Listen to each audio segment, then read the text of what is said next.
मरवान बिन माविया ने उमर बिन हमजा उमरी से हदीस बयान की।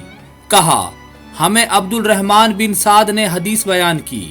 कहा, मैंने हजरत अबू सईद खदरी रजी अल्लाह अन्हो से सुना, वो कह रहे थे, रसूल अल्लाह सल्लल्लाहु अलैहि वसल्लम ने फरमाया, क़यामत के दिन अल्लाह के यहाँ लोगों में मर्तबे के एतबार से बदतरीन आदमी वो होगा जो अपनी बीवी के पास खलवत में जाता है और वो इसके पास खलवत में आती है, फिर वो आदमी इसका राज अफशा कर देता है।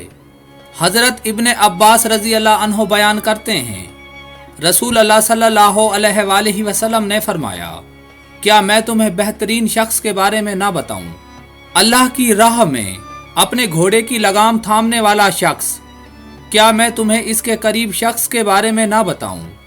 वो आदमी जो अपनी कुछ बकरियां लेकर अलग थलग रहता है और इस बारे में अल्लाह का हक अदा करता है।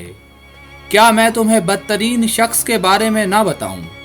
वो आदमी जिससे अल्लाह के नाम पर सवाल किया जाए और वो ना दे।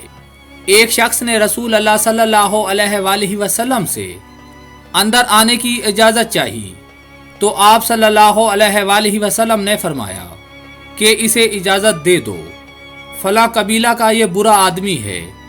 जब वो शख्स अंदर आया तो आपने इसके साथ बड़ी नरमी से गुफ्तगू की।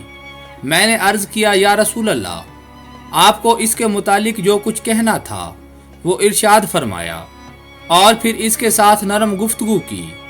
आप सल्लल्लाहु अलैहि वसल्लम ने फरमाया, आयशा वो बदतरीन आदमी है जिसे इसकी बदकलामी के डर से लोग इसे छोड़ दें।